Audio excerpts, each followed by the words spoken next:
Hey, welcome to the show, everybody. My name is Mike. This is the Leadership Toolkit. As you know, it's your definitive leadership growth podcast. And each week I have phenomenal leaders from literally all over the globe, from every different vertical of business that you can imagine, to be able to talk about what their wins are, sometimes their losses, the successes, the failures.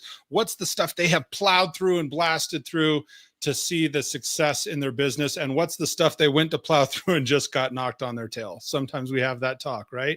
So today is no different. I've got an absolutely phenomenal guest on the show for us. His name is John Donnelly. He's the high performance sales leader and executive director at SFMC, that's Service First Mortgage Company. He builds elite mortgage teams through clarity, trust, consistent execution. He builds people. He challenges complacency. He is coaching and growing people with purpose and through grit and just that applied action. He's pretty much a leadership badass rolled into one, and he's here on the show today. So I'm excited to have him with us. John Donnelly, good afternoon. Thank you so much for joining me on the Leadership Toolkit. Thanks, Mike. Awesome introduction. I'm happy to be here. This is awesome. It is, man, I am so excited for the show. Just reading your background a little bit, and there's a couple things I definitely want to get into and touch on. Before we go there, if you would, share a little bit of what your background is. What is Service First Mortgage Company, but how did, what led you to that point? What was a little bit of your business background, your leadership background, and how did you get where you are today? Oh, that's good. That's a lot. So I'm a lead sales for a mortgage company based out of Dallas, Texas. So we're an independent mortgage banker. We've been around since 1997. And, our focus in our business is serving the real estate community, the housing industry. So we work with builders, realtors, past customers, that type of thing.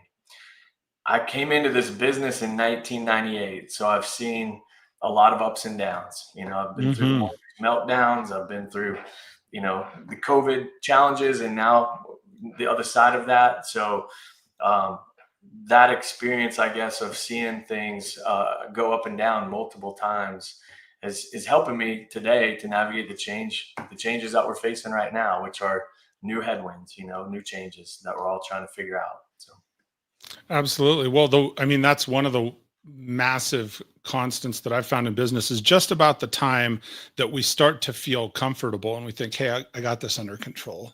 Things are going to be good now, right? Then all of a sudden, like you're saying, there's headwinds and there's changes.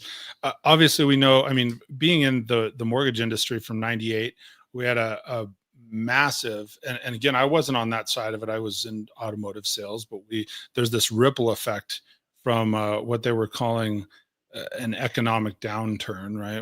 Reality, it was a recession that we experienced for some time, 2008 to 2010.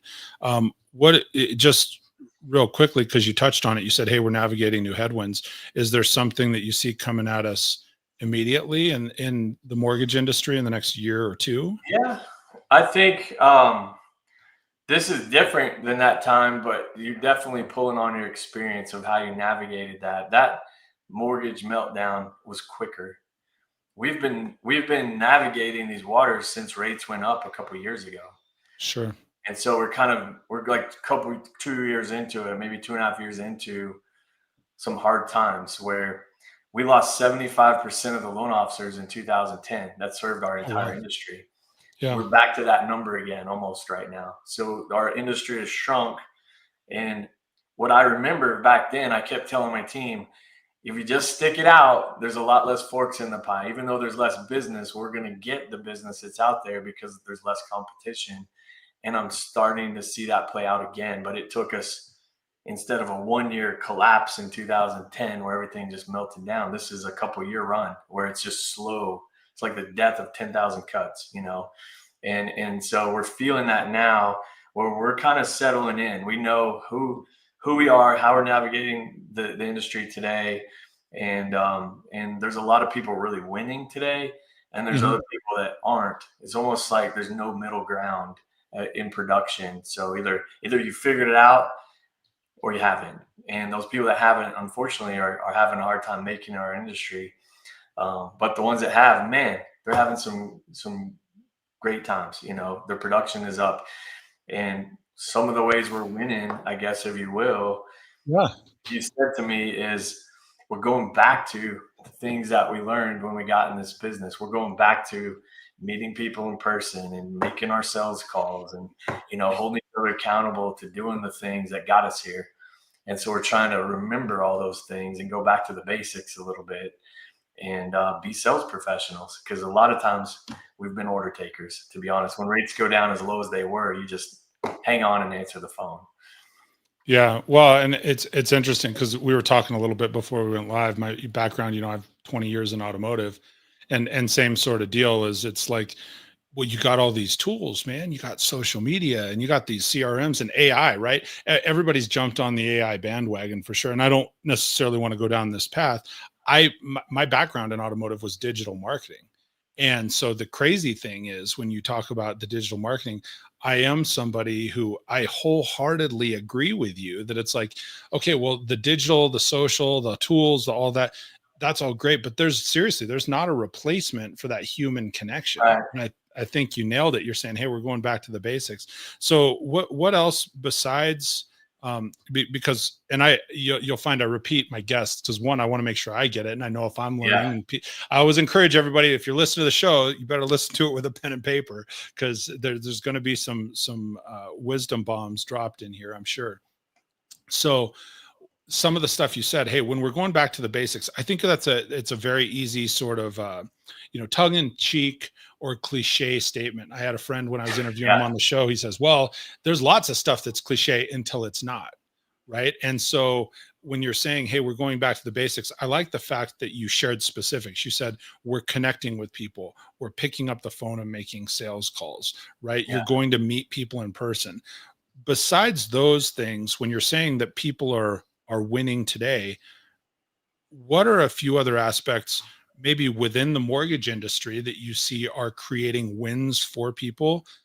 But what of those, what would you say would transcend across industry and leadership and sales? Yeah, that's a great question. I think that a little bit of it is embracing, if you say go back to the basics, to me, basics may not be social media. How are you using social media? And just using it may not mean anything. Just because you make a post feels like you may be doing something, but is there a result that you're getting from that? Right. And so the people that are winning are engaging on social media through comments and direct messages to actually get leads, and not just live in this world of activity that doesn't have a result, even though it might feel good sometimes. Mm. And so I see that happening. And I'm experiencing that myself. I've been going through that evolution. Like, how do I get more business and actually get a result from the effort I'm putting out there? And I would say you have to keep challenging your efforts and tracking those efforts and seeing how you can get those results and don't just keep doing what you've been doing over and over and over again. And then another thing for me is just having an open mind and knowing, I've obviously been doing this a long time, but there may be some things I can learn by meeting with some different people or reading a new book or whatever, and seeing how that might apply today, and not just thinking I know everything, and just that having that open mind to see what's new is really good. We have, I'm a little bit older. I've been in this business for a while. We have some younger talent in our company that's challenging us for like, what's the latest trends on social media and the latest things. And we're trying to have an open mind to say, why would we want to, as a company, embrace some of those trends? Because they're telling us we need to. But in order to attract the younger talent to grow our company into the future, we have to be a company they want to work for, is why. Sure. And so we're trying to figure out what that means and how do we do it. No, that's all really good. So I want to recap a couple things because I said, hey, what do you see as going back to the basics? Obviously, a minute ago you said, hey, like make sure connect in person, call, that organic connection, the Yeah. human part. I love the fact that you brought in social, and you'll find I always joke because I say, hey, my audience probably knows the top of my head the best because I sit here and I take notes. So, and but you said it can't just be like you're not just posting to post. You have to be able to engage with people. You have to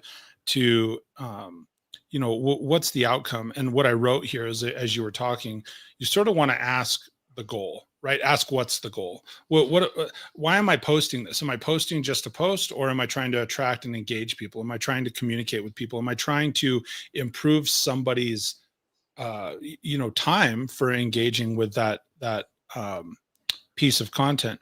And then I love these last two pieces. I'll bring this up and then I want to pivot for a second. One is, you said activities is not always equal results.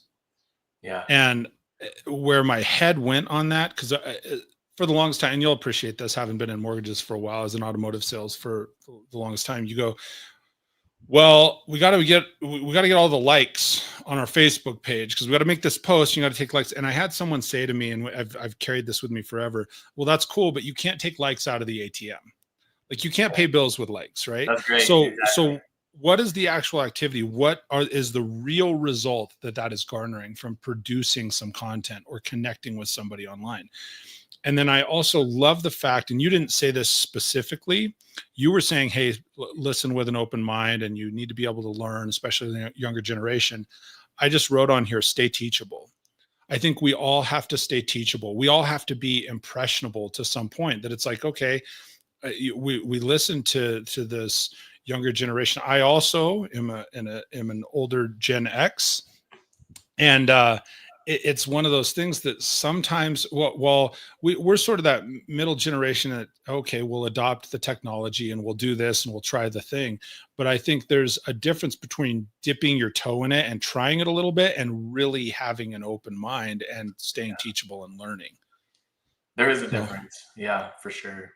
So something I want to, sorry, were you going to say something? I don't want to pivot. Oh, no, I was thinking about, for me, like the real simple thing is I might have a loan officer tell me he has a great day. I had lunch with a real estate agent, and we've had a great connection. And now we have all these tools that I can look up the production of that real estate agent. And unfortunately, they may not have done a deal in the last 6 months or a year. And so you're like, that's awesome. Hopefully you guys talked about generating leads together because you both need it, and Sure. They may not have business to give you. So you may have bought a lunch for somebody that doesn't have any business to give you right now. And so was that productive or not? Or maybe you should only do coffees or a Zoom call before you know if somebody can produce. And so being strategic, I know I'm not picking on anybody, but that's the reality of it. You can only do lunch with so many people, and you need to be strategic on who that is. Well, and I think we have, that's one of the things we talk about over and over again in business, in leadership, in life, is that time is finite, right? For us, like it's infinite and it's finite at the same time. Time is infinite, right? There's so much of it to go around. Everybody's got the same time, that sort of deal. Like it goes on forever, or at the same time, for us as individuals, our time is valuable and it's finite. And when you're saying, hey, if I'm going to connect with this person, what's the reason? And I think one of the things and I'm reading between the lines a little bit, John, but what I'm hearing you say is, it's like, well, hey, what value, if I'm going to connect with those people, and especially in a leadership role, if I'm going to connect with somebody, what value are they bringing to me? Likewise, what value am I bringing to them by creating this connection? So it's not just, hey, we're showing up just to show up because I can say I had, lunch with John. Just like before the show, you and I are talking, and it's like, well, yeah, I'm stoked to have, based on your background, some of the things, and one that I'm going to pivot to here in a second, to have our conversation. But I know, based on just the email exchange beforehand, like you're coming with the value and the wisdom to be able to share with people.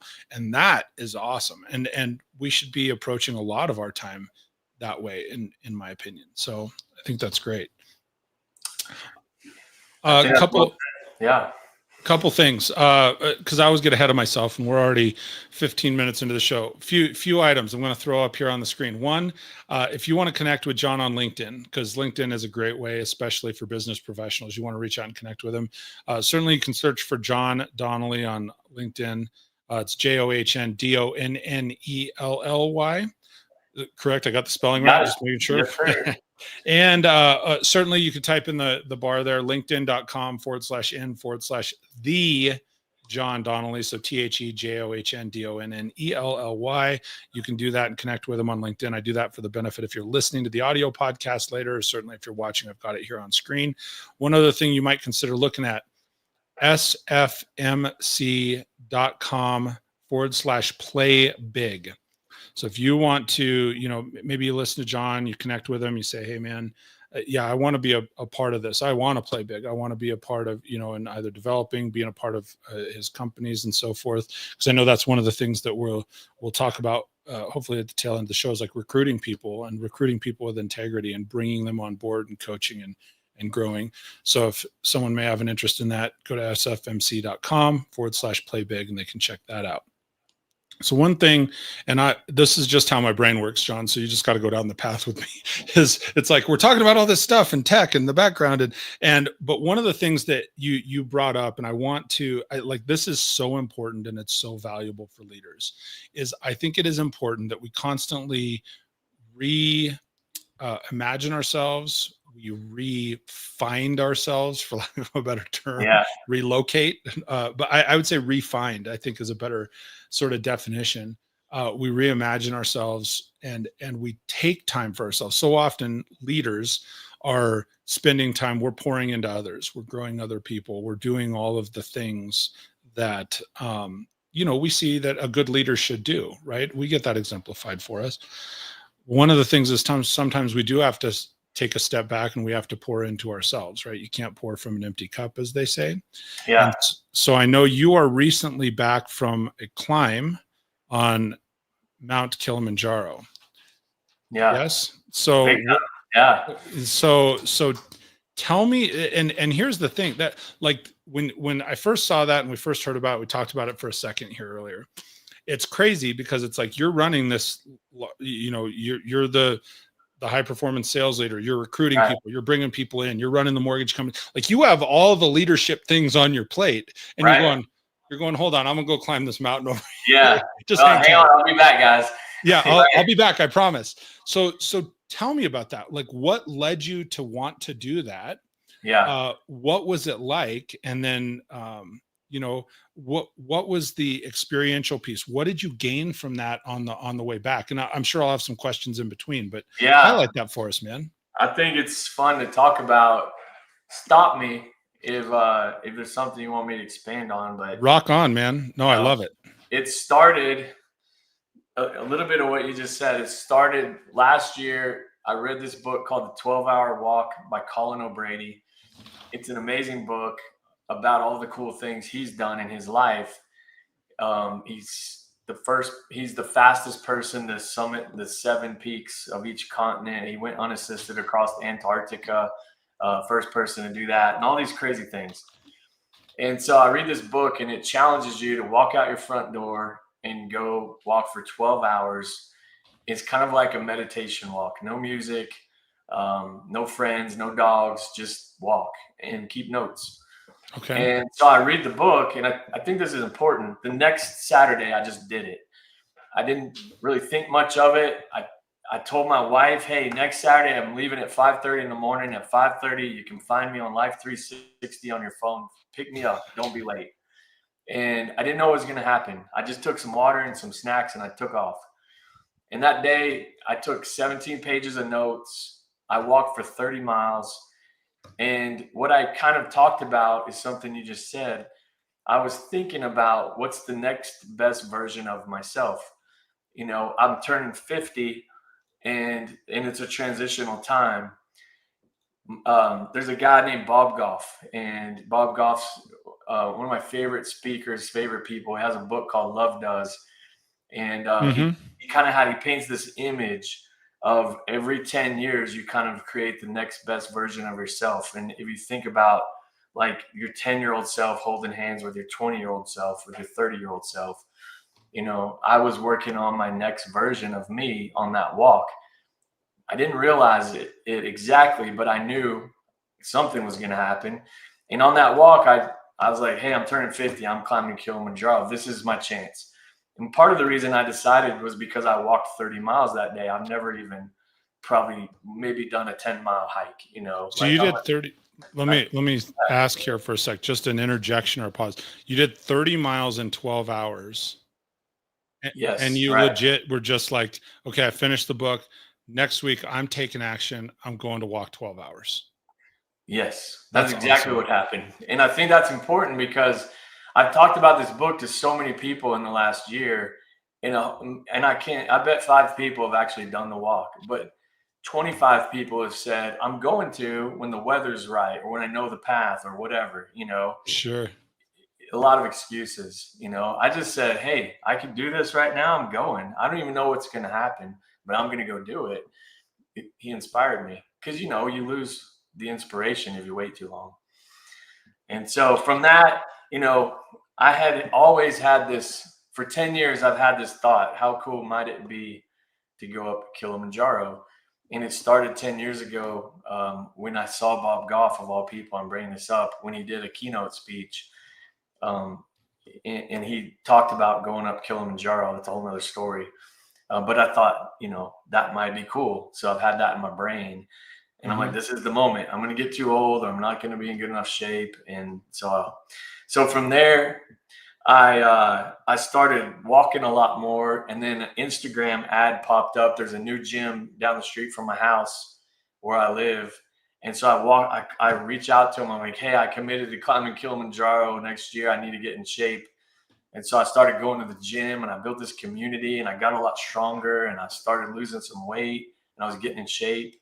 And that felt good. I ended up going 113 workouts before I climbed. Wow. And that was significant for me. And so I got ready. Along the way, I had a friend of mine said he was going to go, and then he backed out. And I had put on all my social media, like, I'm going to climb Kilimanjaro. I have my plan. I have my itinerary. I'm going. So I couldn't back down. I feel like I was committed. And I think that's important. If you're going to do something big, like, tell the world, because it's really hard for you to back down once you do that. So I just put it out there. And along the way, I was having lunch with a friend of mine, and he knew I've been doing this. And I told him I'm going by myself. And he called me later the next day and said, hey, send me that itinerary. I may want to go. And I was like, why do you want to go? You've never said anything about it before. He goes, man, I saw you're going by yourself. And I feel like I feel like you need to go with you. And I want to be that guy, like good friend kind of thing. And I was like, hey, you got to know what you're signing up for. And so he was in it and he did it and we summited it together. So it's Mark Cable is a friend of mine. He's a Keller Williams agent. And it was awesome that he would like step up and join me in that journey. So I still want to, dude, I want to get into here's the thing. I got a huge smile just listening to you, just listening to it. And I'm writing in all this stuff. So there's a few things I just grab these little tidbits out as I'm listening to people talk, because this is what brings me joy. You said, if you're going to do something big, you got to put it out there. If you're going to do something big, you got to advertise it for yourself, because people will help hold you accountable. Right. I asked you the last question, and one of the things you closed with was and this is a direct quote. Yeah, I will attribute this quote to you, and you should put it on your social media, from John Donnelly. You lose inspiration if you wait. And I think that applies to so much, not just in business, in leadership, in life, in families, in the stuff we do on the side. People, you got to write that down, man. Quote John Donnelly, you heard it here. You lose inspiration if you wait. Because what happens is when you get inside, I get literally, this is so silly. It's such a simple statement and it gives me goosebumps, because it's like you get inspired by something. You have a divine intervention, or somebody says something to you and you have something that speaks to your heart and soul. And it's like, you can just go, like that enthusiasm, that excitement can carry you. And not only does it carry you, but it carries other people. And that's one of the things that I noted right after that is inspiration is catching. That's why your Yeah. friend, you said his name was Mark Cable. Yeah. Okay. Yeah. So like inspiration is catching, just like the negativity in business and life is catching. So is inspiration, and so is positivity. And so, like, dude, that it makes me think like that's so cool. It makes me proud to call you a friend now to say, look, Yeah. you lose inspiration if you wait. So if you're inspired on something, take action, walk out the door and take your 12 hours. Like and this may be really cheesy, but I'm like, okay, I'm thinking, oh, I'll read the book. And you said, well, I had 5 people that probably did it and 25 that didn't. 5 times as many did not. Yeah. So I want to ask you this question. I want to come back to the story. I do not want to shortcut Yeah. the story. But why do you think that is? Why do people quit or miss? Because you said you had one person fall out on you, Yeah. miss the date. You had 25 people that didn't start the thing. And like I don't know that I want to commit this now. I have some lung issues. I am working on getting in shape. I've lost about 30 pounds this year. So I'm headed in the That's right great. direction. I'm not in Kilimanjaro climbing I get it. condition, Yeah. but I'm moving. And like you're saying it, okay, with 12 hours, I'm like, well, I could walk out my door and maybe walk for 6 hours. I don't know that I could pull 12 like safely for my deal, my situation. The book tells you it doesn't matter how far you go. It just matters that you go.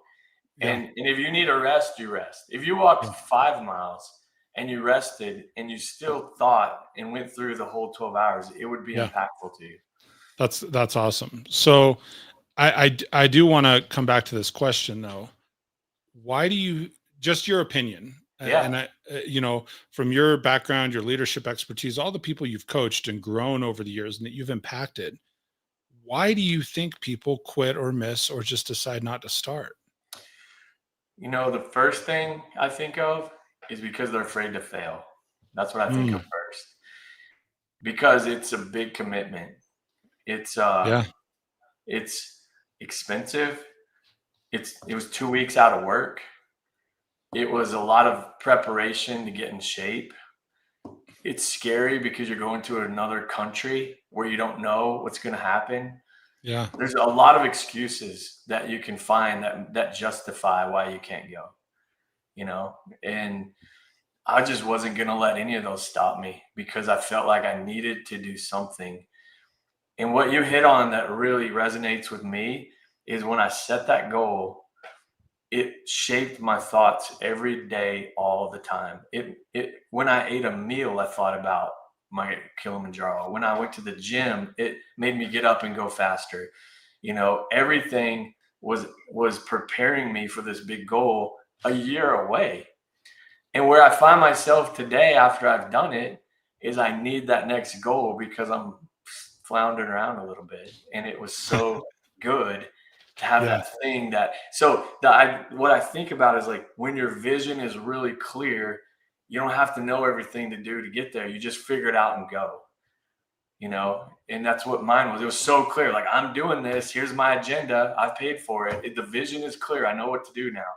yeah. And I didn't necessarily know how to train for it or how I need to get ready, but I knew I was just going to figure that out on the way. I mean, it's one of those things, like journey of 1,000 miles begins with the first step, right? Take Yeah. action, whatever it is. The crazy thing is you could think back and it goes back to, okay, well, hey, I started this with this book. You said Colin O'Brady, the 12-hour walk. I Yeah. walked out the door, and by the end of it, just a couple weeks ago, you walked back in the door off of Kilimanjaro. That's wild. I know. Um, It is so wild. yeah, I one other question I want to ask, because if people like for myself in leadership, it's easy to fall out of shape too. You said, hey, I looked up a gym near me. I went and did this. You said 113 workouts. What kind of gym was it? Your basic, weights gym? Was it a Small strip mall CrossFit? gym. Yeah, small Or, strip mall gym called Conquer Fitness. They're known for semi-private training. Here's why I liked it. I walk in the door, there's a trainer, and there's a maximum of 6 people in there, and your workout is on the wall. You do 4 upper body workouts, like 4 sets of 4 is what I got to. okay. 4 lower body, 4 sets of 4, and then 4 sets of abs, or 2 sets of abs, 4 sets of 4. And I did it this morning. I'm still going. And, we tailored some of the workout sometimes for me specifically to work my legs or do more step ups or certain things around hiking. But ultimately, I love it because I didn't have to know how to write a workout and go to the gym and figure things out on my own. They're there to correct your form. They're there to tell you what to do. And I thought it was great. It was exactly what I needed. So I how do didn't even you, know I I mean, needed it. I just yeah, found it. yeah. Well, and that ties into, like you said earlier, like staying coachable, staying teachable, and so forth. You said, hey, they're there to tell you what to do. Yeah. 'Cause a lot, there's lots of people that don't know what to do when it comes to a workout. Like you don't know where to start, you don't know what to do, you don't, those sorts of things. How would you say over the time? So 113 workouts. What's that time frame look like? That is 6 months, a year. It was May of last year until a couple weeks ago, a month Okay. ago. So Okay. And so how would you say, because again, we try to stay sharp as leaders in business, mortgage industry, you got to be sharp, you got to be cutting edge, you got to be innovative, and you got to know what's going on in the industry. I mean, when we started the show, that was what I asked. Hey, what do you see in the future? Right. We dove right in there, and then we're kind of yeah, backtracking some stuff. How do you think, because you said now you're still doing that, were you doing a lot of workouts and stuff prior to this, or no, bec- because not at all. I actually walked consistently 3 or 4 days a week, maybe 2 to 4 miles. okay. And I'll do it because I love listening to like podcasts and audiobooks, and so it's kind of my time. Like that's my Yeah. time for me, and I'd rather walk than sit and listen, so I just walk. Yeah, and I do that now. I'm just thinking, how do you feel that upping your game in the physical realm? Like you said, okay, I'm Yeah. going to go to Conquer Fitness. I'm going to go and do this. I'm headed to the gym. How do you feel that that physical fitness affected your mindset and your mental fitness? Yeah, it's a good question because it's really affected me significantly in my confidence. My I don't know the numbers exactly. I didn't get on a scale and do all the. I've lost about 20 pounds. You Okay. know, so but where I noticed, I don't know how much fat or whatever. I Yeah, don't no, know the I details, get it. but my pants fit. Different size. I do know, like when I started, the dumbbells I could do a bench press on, and what I can do now are significantly more. So I'm a lot stronger. I'm a lot stronger in my legs for sure, and my upper body. But I eat too because I wouldn't want to eat bad when I'd have to go work out, and then I'd realize how many calories I'd burn. And I'm like, oh my gosh, why am I working out so hard if I'm not kind of eating healthier? So that really helped shape that. I'm not a I'm not super tight on what I eat exactly. I try to eat healthy. I try to eat protein. If I don't, it's not the end of the world. But Sure. what I've also noticed is I can eat and not worry about it as much, which is cool because it's good to eat and not just continue to gain weight. And so because I am burning a lot of it off, and so that's been a cool side effect. It's Sure. not as critical to watch every single calorie because I am going to go work hard and burn it off a lot of it. Well, and I think people need to hear that because if I'm a normal business person and I'm in management and leadership and so forth, we can so become a slave to the things we do at work, and it's easy to let this other Yeah. stuff go by the wayside. And the fact that you're like, hey man, I just set my mind to this, I did it, and here's these cool side effects, like I lost weight, and my confidence was increased, and it helps you have a clear mind and so forth. And So let another thing, I think a lot of people struggle for this. I like to play golf. I'm not like eat up with it, but I enjoy it. I'll play on Saturday yeah, morning. yes, And before I started working out, I would wake up in the mornings a lot. My lower back would hurt. I wouldn't sleep as good. Now that I work out a lot more. I never hurt my lower back. I can finish literally around a golf and not even hurt or feel it. And it's like it's just different. I sleep better. Like all that is another side effect, which is well, it great. makes your personal life more enjoyable. Exactly. Yeah, That's exactly. awesome. So good. So going back to Kilimanjaro here for a minute before we go, I got one other subject I want to for sure get to today. Um, how long did it take you from the time you started? So you get over there, you say, okay, we're going to Yeah. summit this from the actual trip. How long was the trip from starting off at base camp to Yeah. summiting it and so forth? We guide 7 days, 7 day Okay. trip of climbing. The version we did, the trek up was called the Lamosho route. there's about 7 different trails up or something like that. And, we're in a town in Moshi. It was a 3.5 hour bus ride to the trailhead where we started. Call that day one. We had lunch, and then we hiked about 4 hours that day to get to our first night stay. So that kicked off day one. And from there, we summited on the 5th night. That's the big challenge night. Summit night's the hardest part, but it's What around. makes it so hard? We left at 11 p.m. We were at base camp at 15,000 feet. And we reached the summit 4,300 feet up to 19,300 feet at 7:30 in the morning. 8 hours it took. Wow. To go all through the night from 11 p.m. until 7:30 in the morning, all through the night. And Wow. and you go through a lot of thoughts on that trail through that night. And you go to an elevation that none of us have ever been to. 19,300 feet is higher than any peak I've ever seen, Yeah. And so your body just doesn't work. Like my friend Mark that was on the trip, his hobby is riding motorcycles in Colorado. And he said at 12,000 feet, his motorcycle only has half the power. So a machine only has half the power at 12,000 feet.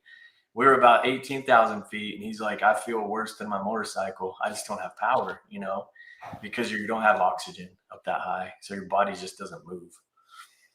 So it was challenging. That was really challenging. No, that completely makes sense. It's crazy because, I'm in Colorado Springs, and so each year they do the Pikes Peak Hill climb in June, and same thing. Especially it's become heavily in the last 10 years. It's all electric vehicles trying to summit this in this short time frame and so forth. But they all lose power. I mean, I don't remember the exact. I've lived here for 40 years. Height of Pikes Peak is like 14,500 It's feet. 14 something. Yeah. So it's up there. And, the one thing they find with electric vehicles is there's not so much power loss and so forth, versus, traditional gas powered vehicles, because they need that oxygen and so forth to be able to run. So, I'm curious, when you're saying, hey, you go through a lot of thoughts. Yeah. Can you expand on that? Good thoughts, bad thoughts, just all thoughts? Can you expand on some of the stuff that's going Yeah. through your So, it's really daunting. It's kind of straight up on a zigzag, just a trailhead. And one of my thoughts was when you see a rock coming up that you have to step up, or maybe 2 rocks, you're like, oh man, I'm going to take 2 steps up now, and I'm going to have to stop and catch my breath. That's how I felt, because your body didn't hurt. You just didn't have breath. And so it feels odd that you just can't go. And then while you're in this, state, it's dark and you got your headlamps on and everybody's pretty quiet because you're tired. Any little thought you have expands into something huge really fast. I remember thinking, my stomach growled. I'm like, I should stop and eat a bite of my bar. Well, if I stop, the whole crew stops. There was 11 of us climbing. Well, and if I do that, I got to take my gloves off. And if I take my gloves off, my hands get cold, and then everybody else has to stop. And then I thought for a minute, I'm like, what am I doing? I'm just need to take a bite of my bar. I'm overthinking this thing. It's crazy. And that's just like a little example of something tiny. But there's a moment, like I had prepared myself with some stories to kind of think through of inspiration. Like if anybody says, how are you doing? I would always say, I'm amazing. I feel great. I never get tired, just as like self-talk. And I was prepared for that. But the funny thing is, the thing that motivated me the most was our CEO. We've worked together a long time. He's actually the first person to say, let's go climb Kilimanjaro, when he and I first heard this talk 10 years ago. And the day I left, we flew out at 10 p.m. on the night I left. So I was in some meetings with him, and he pulled me aside. He put his arm around me, and he's like, dude, you've really put yourself out there on social media. I know it'd be awesome if I could go. I can't go with you, but I just want you to know if you don't make it, like, you don't have to tell everybody. You can just say you climbed Kilimanjaro. I was like, huh, okay. Most everybody was really just like, hey, you can do it.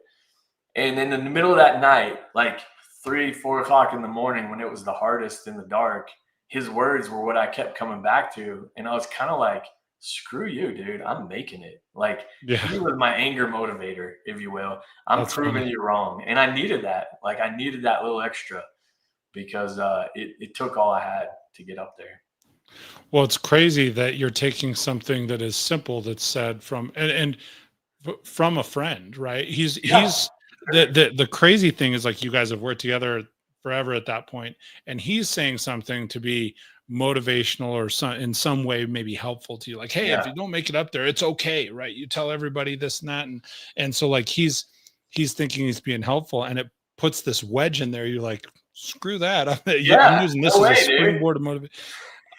So here's something else I picked up on, and I want to share with people because I think we do this in business. Because one of the things on the show when we talk about leadership toolkit and things to put in your toolkit for leadership and business and management skills is the fact that we take these parts of life. It's not like you live in a box of, oh well, this is who I am, and some people do, I guess. This is who I am at home, this is who I am at church, this is who I am at work, and so forth. I guess some people compartmentalize it that, but to me the really good leaders, they are just who they are. Like all of those things blend together. And Yes. one of the things that you brought up and you said here was, you said these small things become so amplified. All I got to do is take a bite of my bar, Yeah. right? And I think we do that to ourselves in so many aspects of life. Is we start to think through, it's there's so many different little uh sayings and so forth. Fear is false evidence appearing real and so forth, or it only lives in between our ears, and all these different things and all these different pieces of business that we go through. But it almost always starts from a small thing that is either one, irrelevant, or two, it's not real. And so when we stop and start to think about some of that logically, you're like, well, the simple thing is all I got to do is this. Yeah. And I think it applies so much in business because it'll be something. So I had a guy on the show here, I don't know, probably three weeks back, maybe a month now, and he commented how his CEO had come to him and needed a technical white paper, right? And hey, I need this white paper. It's an emergency. I got to have this white paper. And I shared this story maybe last week or the week before, different context though. It's just this stuff goes through my head. And they're like, I need this white paper. I got to have this right away. We got to take care of it and so forth. Well, where does his brain go? It's like, oh my gosh, I got to write this 10-page or 15-page white paper. I got to have it on her desk tomorrow. How do I get all this done? Because our brain fills in all these gaps for us. Instead of him just slowing down and asking, he said, well, okay, how long does it need to be? She's like, a couple of 3 pages. Okay, when do you need it by? Well, we need it 3 weeks from now. And it's like, oh, well, all of that stuff that was in my head's not real anyway. And so it's like, oh, okay, well, let me just take a bite of my bar. Oh, okay, well, let me just start on that tomorrow. It's not I have to stay up overnight and do this thing. Yeah. Um, so I think that's a very relevant and real like leadership lesson from this is, don't overthink the stuff, guys and gals. Like when it comes down to it, what's that thing you need? What's that goal? What's the, I said earlier on when we were talking about social media, ask what the goal is. What is the outcome I want of this? And then what's the simplest path to get there? What's the simple thing Yeah. I need to do? Just that, and just do it. Like, Yeah, just do it. Don't think about it too much. I can sum all this up with one little thought is 90% of the things that you worry about don't come to pass. You know, that's true. they just don't. And some days I try to remind even my kids about this. There's days where everything feels daunting and overwhelming. And if you try to think back, when was that day 2 months ago? Yeah, You can't really remember, and you don't even remember why that you felt that way because none of the stuff happened, right. you know. But in the moment, it feels so overwhelming, it's almost paralyzing, you know. Well, and I've heard it said it's one of those things that if it won't matter a year from now, don't spend a minute, Yeah. fretting over it right in the moment here. So a couple reminders. I want to keep going down this path because you've shared some really great insight, John. Yeah. Um, a couple of things. First off, if anyone wants to connect with John on LinkedIn, LinkedIn's a great way to do it. Just look for the John Donnelly, TheJohn Donnelly. And certainly, again, if you're interested in connecting with John regarding mortgages, or if you want to be a part of his team, I know you're big into recruiting, and you were talking about early on, bringing people into the industry and so forth. You can go to sfmc.com/play big to be able to connect in that manner, both on mortgages or on the potential recruitment side, right? Yeah, for sure. Absolutely.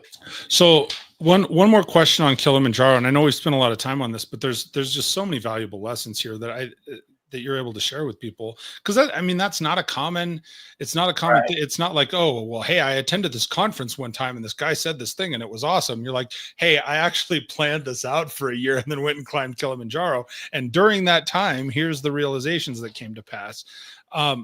So you got back, you said a couple weeks ago from doing that. Yeah, like 2 weeks ago. What's changed since you got back from Yeah. Kilimanjaro? What things have you seen maybe in this 2 or 3 week time span?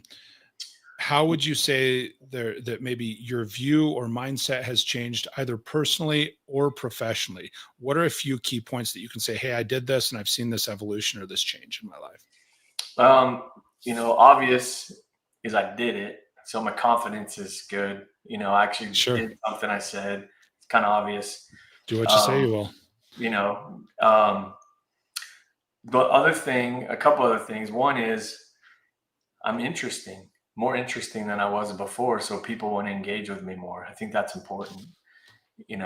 That I have a story to tell that Huh. now it's drawing people to me. And I think that's good. I think that's good. I had a friend of mine. He's a person that a coaching, and he's like, I'm not really sure what my purpose is. And I said, I don't know that I was exactly in that same feeling when I did that 12-hour walk, but when I committed to that goal, I had a purpose.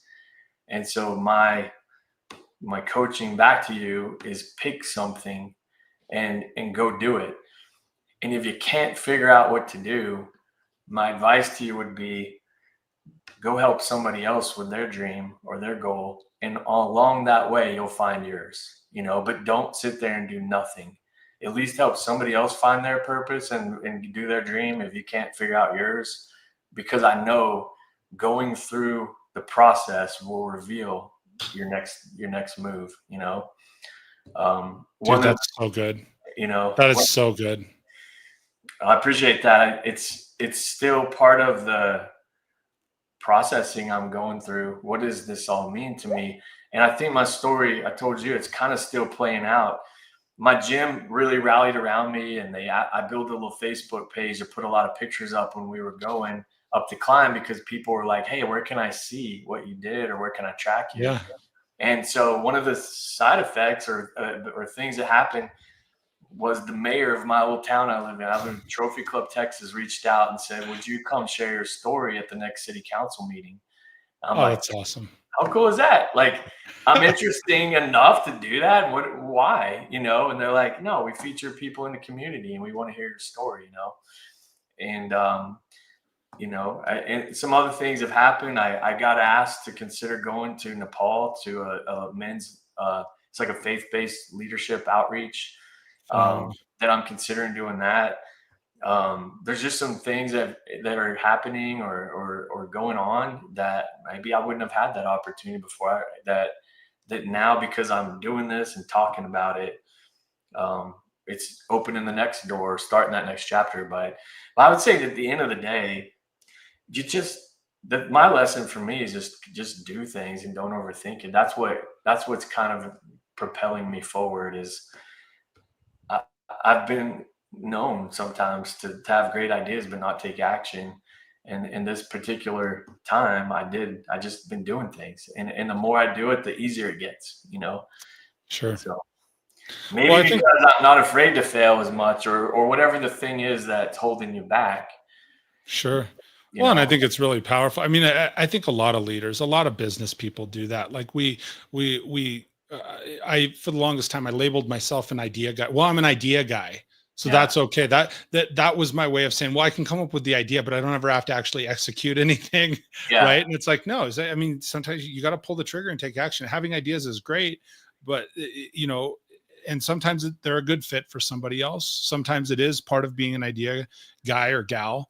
But sometimes it's part of executing on that idea as well. And so I think Exactly. you're spot on. I really do love that. And I know you've got to run, so we'll close up here. For me, the most powerful thing, and you said a lot. Yeah, it's a lot of really good stuff, John. But that statement, and folks, write it down for all of the not just wannabe leaders out there in the world. If you genuinely are prepared to lead, write the statement down that John said. Help someone else with their goal because it will help you find your path. That is so spot on. That beautifully said, beautifully shared. I mean, because and I hear you loud and clear. I see you, I hear you, John, because I've been there myself. And it's like, I love the fact that you're like, hey, I'm still unpacking the stuff. You just keep leaning into it. Like that's how we even got connected on the show. You're like, yeah, Yeah. man, let's do it. And so just a wonderful statement. So folks, write that down.